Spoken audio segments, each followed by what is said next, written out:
So, everyone, our next speaker is the contributor talk by Johanna Golinska-Pilarek and Tinelli Huuskonen. And their paper is, I'm trying to get this right. Grzegorczyk,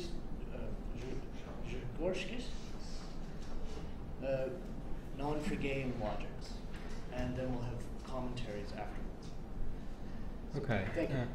Thank you. So our work, as the title indicates, is very much based on the ideas of late Professor Andrzej Grzegorczyk, who presented. He worked actively in logic past his 19th birthday. And the idea, if any of you has taught an elementary course in logic, you certainly know how confusing it's to the students when you tell them, okay, if we have a contradiction, then it logically implies anything. Or if we have a tautology, then it is logically implied by any claim. So you unlearn the confusion. If you learn logic, you unlearn the confusion about such things. But well, so Grzegorczyk thought that okay, this kind of thing, this kind of confusion, is actually because it doesn't really make sense. It's rather an artifact of restricting our logic to truth values only. And so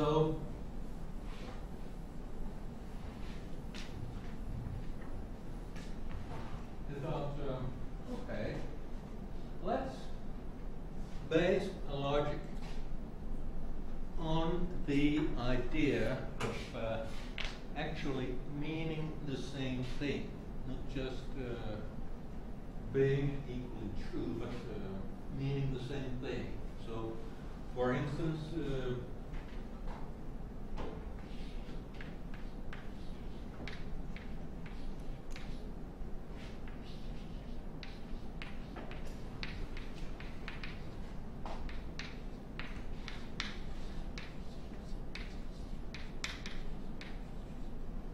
that claims 2 plus 2 equals 4. Well, that's a true claim. And Ghent is in Belgium. That's a true claim. So by classical logic, classically they are equivalent because both are true. But it would be quite insane to claim that these two claims mean the same thing. Or if you say 2 plus 2 equals 4, and the theorem of classification of finite groups, well, they are provably equivalent mathematical claims, but saying that they mean the same. So, for Grzegorczyk, the idea of meaning the same is something that, okay, let's take it as a basic concept.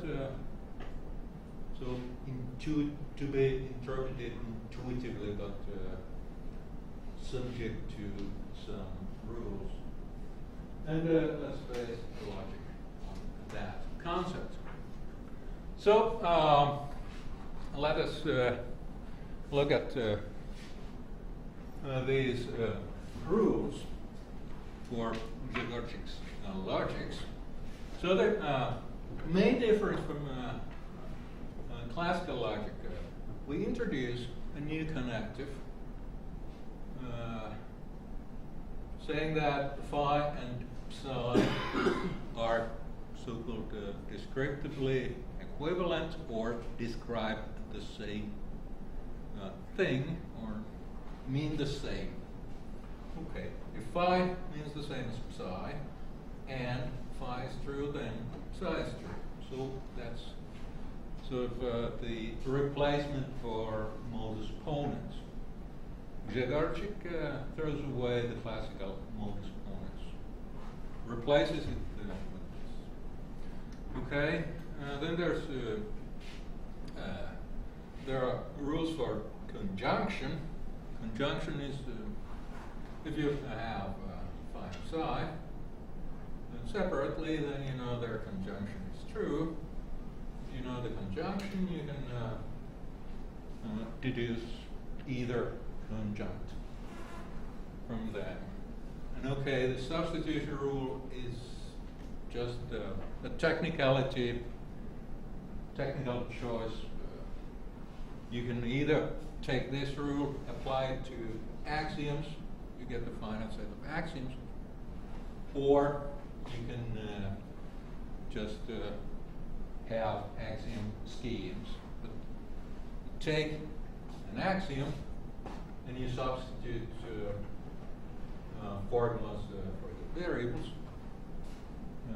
you get new axioms. So, and then, okay, in Grzegorczyk's logic, you have axioms, the law of non-contradiction, which, however, is, there's something funny about that. I'll come back to that. You have an axiom saying that any proposition means the same as itself. You have the double negation rule. You have De Morgan's rules. You can take these more or less as defining disjunction. Conjunction is defined by these. Disjunction is defined from conjunction and negation. And you have some like symmetry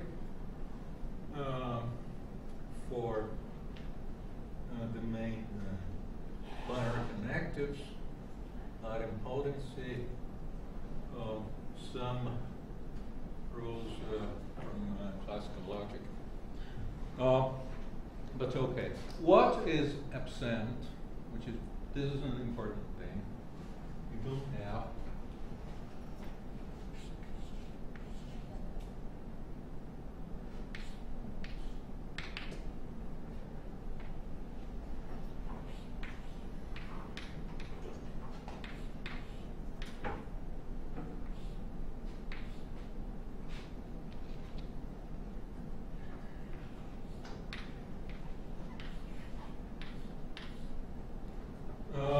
you don't have, this is a rule from Boolean algebra, which is not included in there, because, well, if you include this, then you really get a new formulation for classical logic.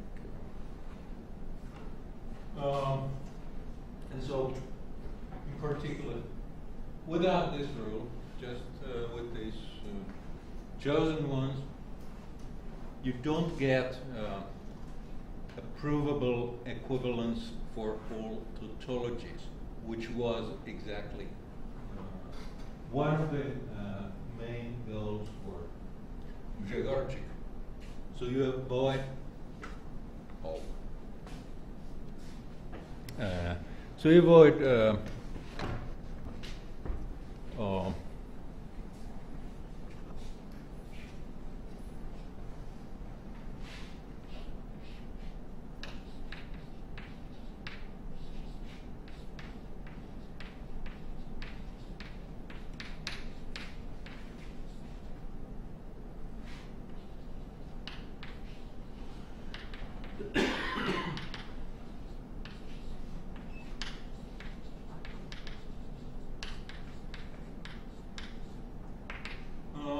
get to avoid paradoxes of implication and equivalence. Yeah.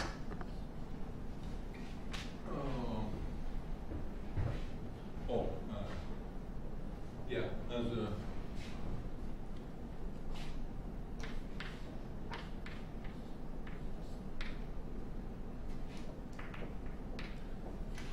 we use this kind of new implication sign, which is defined in terms of this descriptive equivalence or sameness of meaning.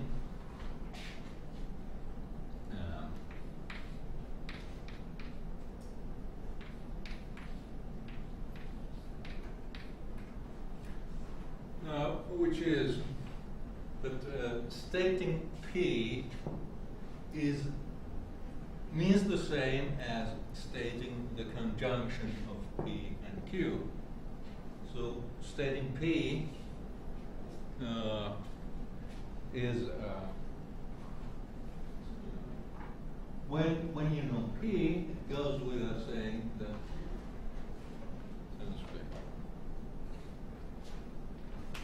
And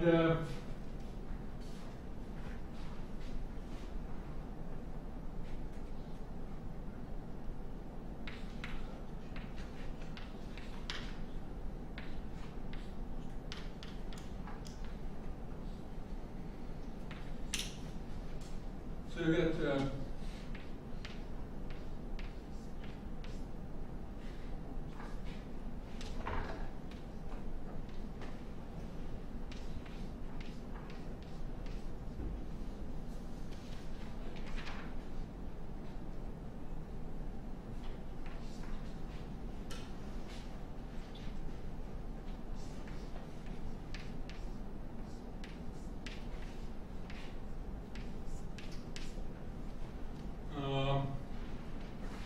so with this new strong implication or descriptive implication, which means that Q is somehow already included in P, you avoid this kind of paradoxes of implication I mentioned. These are not provable.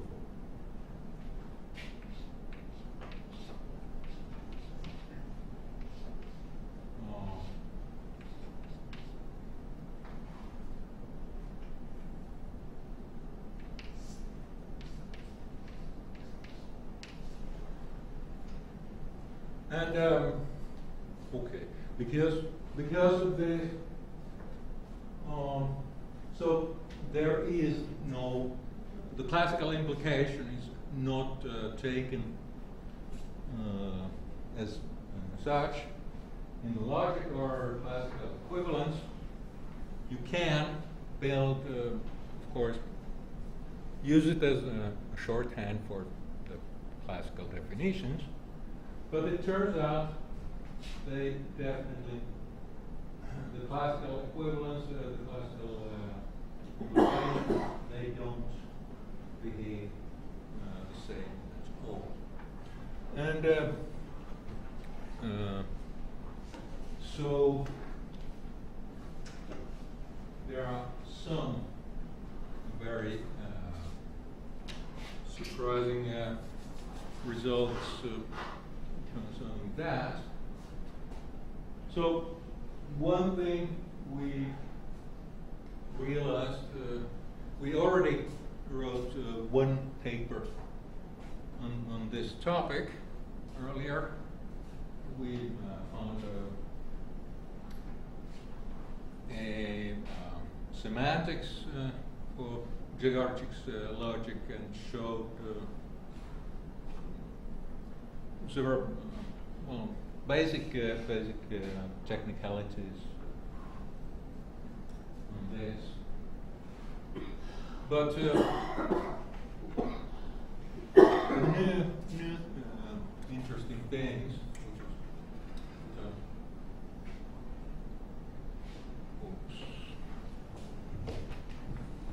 How do you turn this?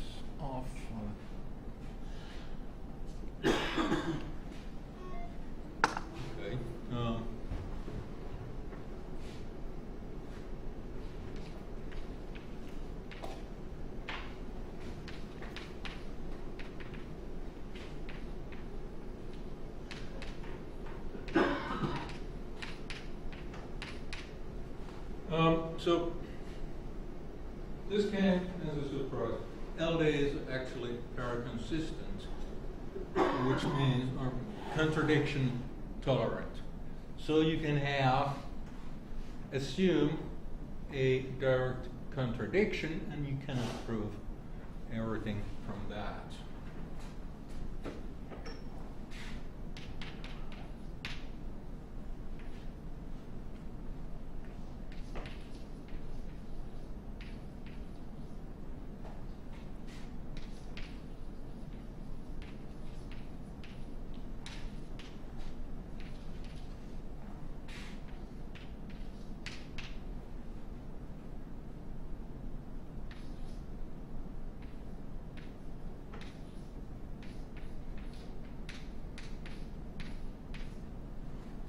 And in fact, if you take any formula in this language, LD, and take a propositional variable which doesn't occur here, then you cannot say anything about a propositional variable. I mean, this can be any contradiction. It doesn't prove anything about a propositional variable. It doesn't occur there. So this logic shares something with relevance logics, various relevance logics that are there, but it's not really the same as any relevance logic we know about, because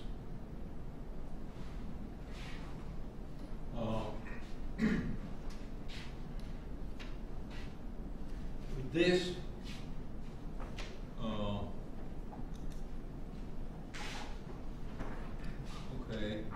this kind of rule,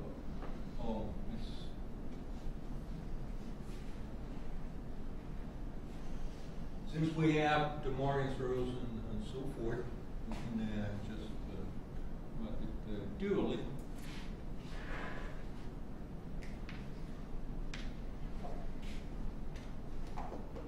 So this is not included, and it's not provable. And if we look at this, it can be shortened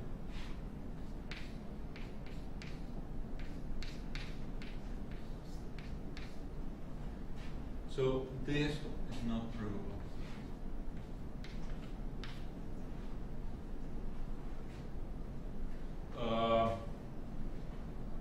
But for relevance implication, for relevance logic, this kind of implication is taken as an axiom, at least in those that looked at. So it's different.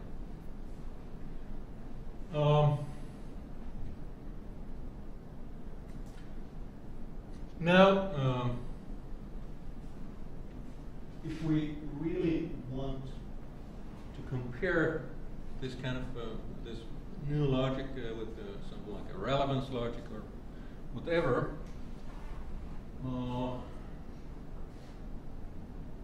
and there is one technicality which is slightly more.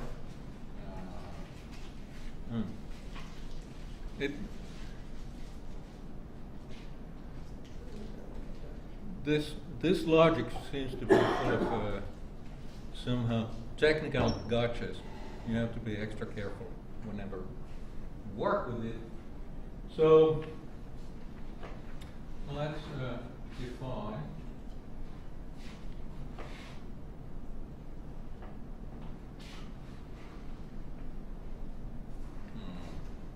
Oh, okay.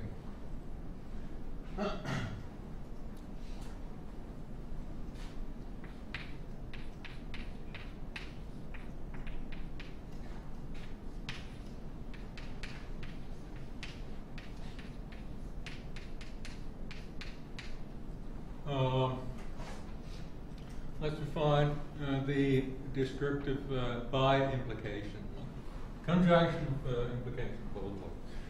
Then it turns out, if this is true, you can conclude that this descriptive equality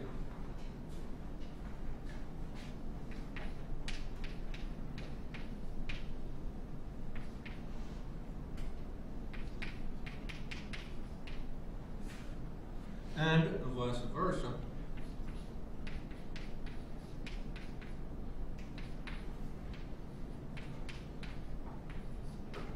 so they are classically equivalent and both are provable from each other, but they are not descriptively equivalent. They don't mean the same. They don't provably mean the same. So we don't know. This is an open piece of research we want to do, whether we can reformulate this in terms of descriptive implication, give axioms in terms of descriptive implication, and obtain something similar to this. Okay, so about the results, other results we got. So this is a sort of a negative result. We can't reformulate it easily in terms of this implication. Then we looked at some extensions of this logic, and there are two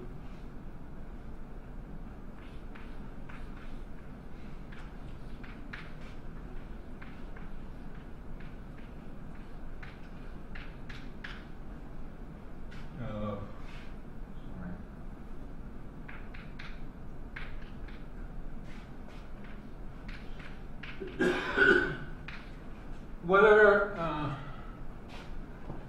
we have a strong transitivity, like if we know this and we know this, we can prove this, but we don't know if the logic, basic logic, doesn't prove it that it's really implied like that. If the strong implication is there. And okay, and then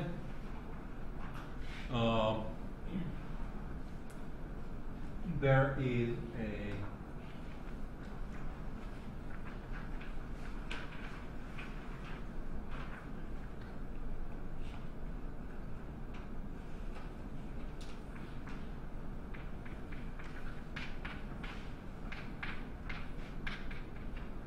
well, philosophically questionable, but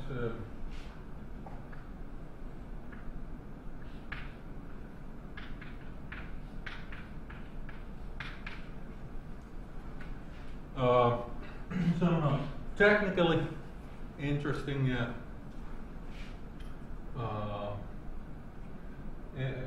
extension. Many times we wanted this kind of axiom. Trying to prove something, wanted this kind of axiom, and too late realized, or wondered, why don't this proof go through? Because we missed this. So it's like saying, if Putin is the same as Obama, and Putin is the president of Russia, is saying the same. As Putin is the same person as Obama, and Obama is the president of Russia. Well, as if taking a delusion of identity at the face value.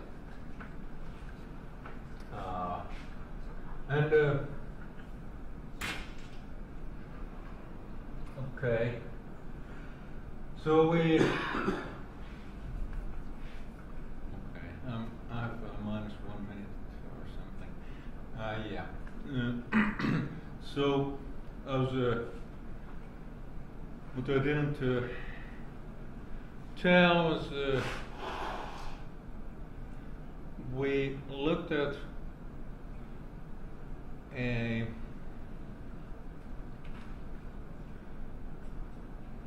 Grzegorczyk realized that he had made a mistake with some of his axioms.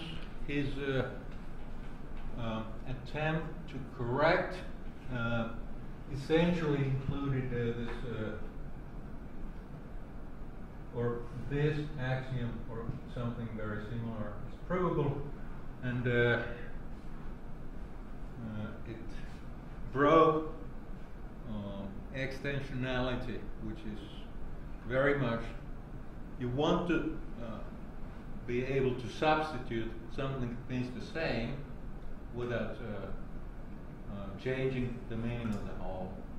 But we do think we have actually managed to find a solution that satisfies Grzegorczyk, addresses Grzegorczyk's objection to his earlier attempt, but that's work in progress.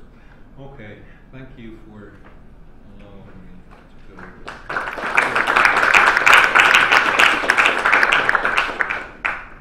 this. So now we have two commentaries. The first one by Julius Dubowski. Oh, don't try it.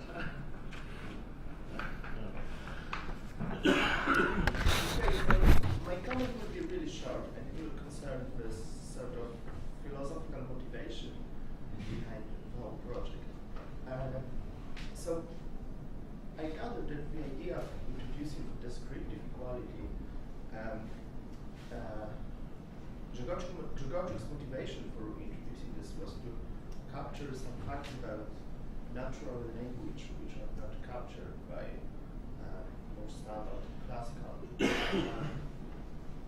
approach.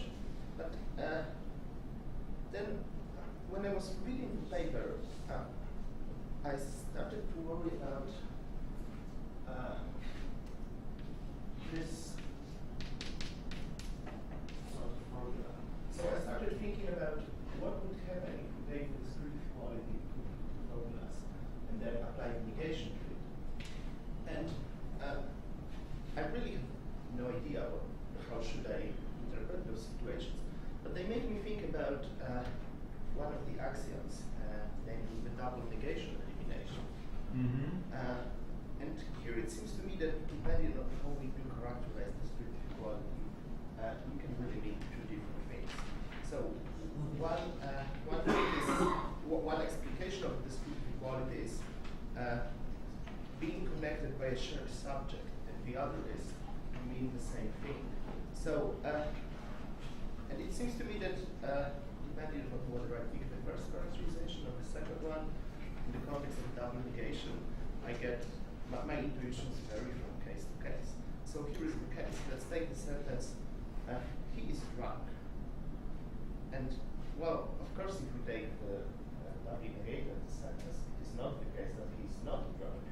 They are certainly connected by the same subject. But it's not so clear for me that it really do mean the same thing. Because after all, we use the natural language and depend on the context. For example, in the context of police investigation,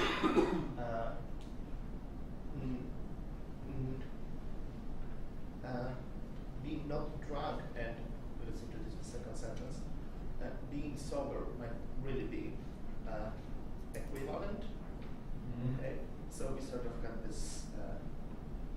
Yes, either drunk or sober. No cases in other contexts, for example, today's mobbing context. It seems to me that one could truly say that, yeah, he's neither drunk nor sober. And you can't really say that. And if you think about those two sentences, he's drunk, he's sober, and different contexts in which you could apply the double negation rules to them, I guess the option would be that, depending on the context, we either would like to have a double negation or not. So, yeah. What would you say about it? I'll say that I agree, and I think it's somewhat analogous to the distinction between classical logic and intuitionistic logic. Well, there are people who work on both, and even if I'm more like I work in classical logic, I just have superficial knowledge about intuitionistic logic. I do appreciate it. I think this might be a place for splitting this into two parts. I haven't given it any deep thought, but I do find it a bit curious that this double negation rule should be there. Makes me happy when I try to do proofs. Okay. Thank you. All right, thank you. And next up we have Danielle Schiffer.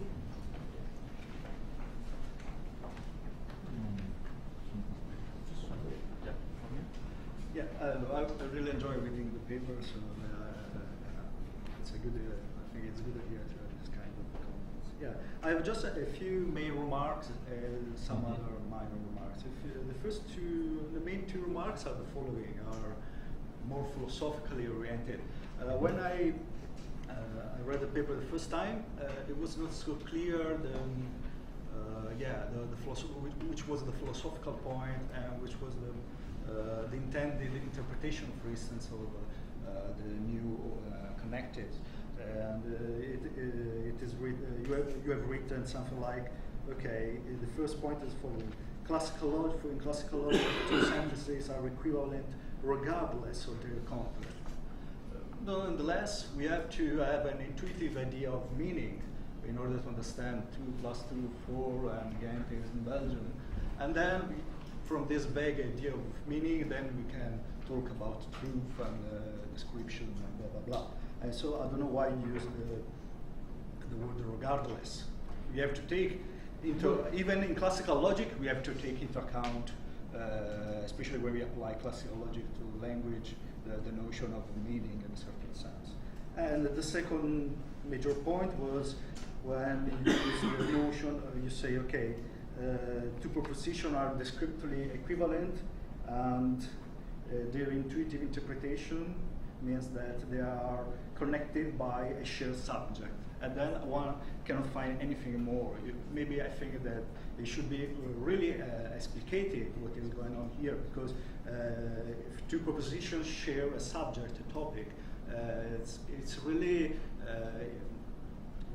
I don't know what does it mean. So I think it's, if something is so vague, I think it's very difficult to make formalization like this. So these 2 points were the main points. And then I have a curiosity, some curiosity. The first one is concerned, you said, okay, this logic is a non-classical logic. When I read the first time the paper, I said, oh, there are many features that remind me of classical logic, still, apart the ex-falso rules and blah, blah, blah. And the most, I think almost all the axioms and the main theorems you mentioned in the paper, if you, their classical counterparts are tautologies. Yeah, so I was, what is going on? Even the delusion action that you mentioned. So I was quite surprised. So it seems to be, I don't know, or a fragment of classical logic, or maybe the best thing to do is to provide a translation from this logic to classical logic, for instance. Maybe this way things can be easier to understand. I noticed, for instance, the classical inspiration, the way in which you use this implication for descriptive statements. And Yeah, what's really impressed me was your modus ponens rule. Because usually in classical logic we use modus ponens in order to make inferences. We start from some premises, then we apply the rule, and then we get the conclusion. And so we start from something, and we try by means of inferences to get new information. And usually, in classical logic or many other logics, the minor premise cannot be usually substituted in the conclusion, while it is the case in your modus ponens rule. So, prima facie, it seems that that your modus ponens seems to be a different way to speak of the same stuff. Yeah. Yeah, am I wrong? And then I'm concluding. Sorry, and if it is so, how can you have inferences? Yeah, the modus ponens rule. Maybe, yeah. So it seems that it's a different way to speak of the same topic. Yes. So my last question, and then I don't say anything more. And yeah, maybe the best thing to do is create. I don't know, a natural deduction system in order to show how you are capable to make inferences. Okay, I will show an example of an inference. Okay, so regarding your comments on this introduction, well, it's brief, and we didn't want to repeat too much of stuff that was already contained in some of the references, but yeah, I guess it could be written more clearly. So, thank you. Yeah, because I read another paper also. It's more or less the same. Yeah. Studies in logic. Oh yeah.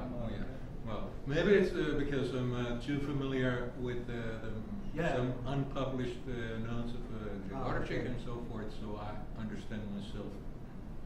In there, and so does my co-author. Okay, about this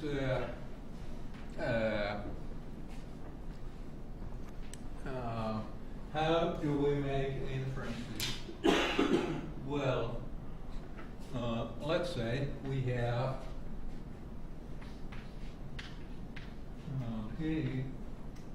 descriptive. So the how to prove this meta rule, that the descriptive implication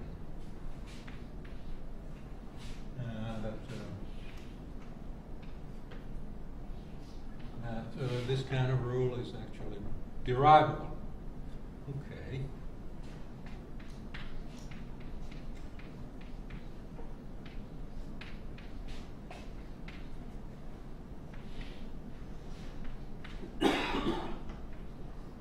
So this is the application of the saying P is the same as saying the conjunction of P and Q. So we know P, so we know the conjunction. And we eliminate, use this conjunction elimination over here, and we get Q. And this is the main sort of reasoning step. And we have many of these axioms. These axioms which were shown. The original modus ponens, yeah, it seems that you can then substitute the final Q with P in the original version of your P. Because it seems that. Sorry.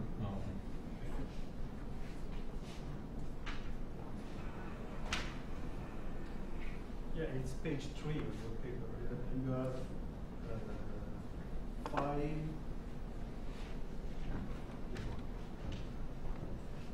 Oh. Yeah.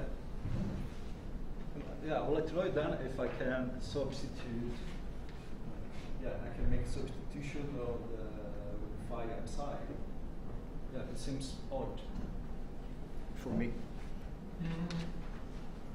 Well, I don't. Because usually the minor premise, no, cannot be substituted in the conclusion. While in this case, it seems that we can substitute psi. Then in the conclusion, we can substitute psi. Oh, these are phi. two different rules.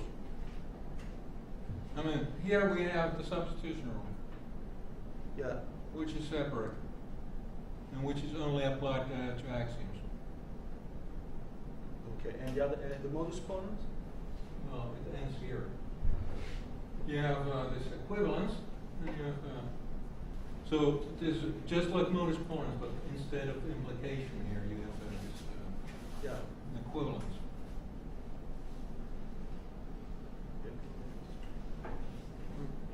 Thank you. All right. Well, maybe. So we have time for some questions, if there are any. Jeff? I enjoyed this. I've got all kinds of questions. So I'll ask a few. You talk about meaning, but there's all, sameness of meaning. That's what you're built on. But there's all kinds of work on intentional isomorphism and so on. And when I look at your axioms, they all violate that. So you're working with a different notion of sameness of meaning from, say, Carnap or Church or the linguistics people who are working out. So, and then I had questions about the logic. So maybe. Okay, let's say we are mainly interested in developing further what the meaning of meaning is according to Grzegorczyk, or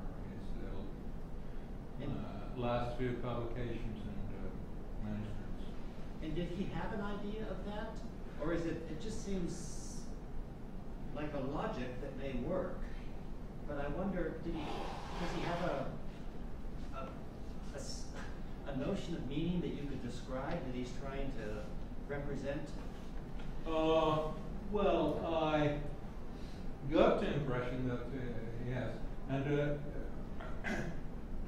he seemed to really emphasize the idea that if you're talking about different things, then you cannot, then the meanings cannot be the same.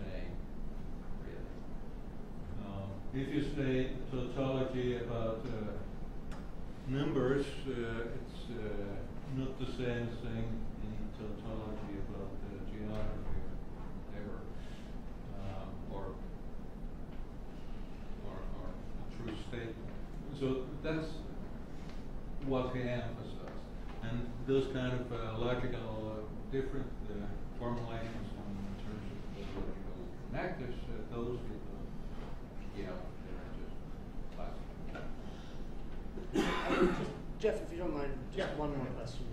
Dustin. I just want to make a quick comment about this first commentary, which is just defending the double negation thing, which is that I think the criticism was inflating two kinds of negation. So it's not a fair translation to say it's not the case that he's drunk, to translate that to it's not the case that he's not drunk. I think it's sort of Fabian talked a little bit about that yesterday. There's different kinds of things. So even though I guess I would answer that if you're talking about descriptive equivalence, you would somehow account for those two types, so that's at least missing in the system. Yeah, it could be, yeah. Yeah, and well, I ran out of time because I wanted to talk more about the strangeness of negation. Not only this paraconsistency, but also you have this tertium non datur, and so, but you don't have, say, classical, the counterpart of classical modus ponens is not valid. You can have P true, P implies Q is true, but Q is not true. It's not false either. And its negation is not true. Or stuff like that. Great. All right, so let's thank our speaker again. Okay, so we're going to resume at 1 o'clock. I'll just stick to the schedule, and we have one more talk after that. And then lunch in some of the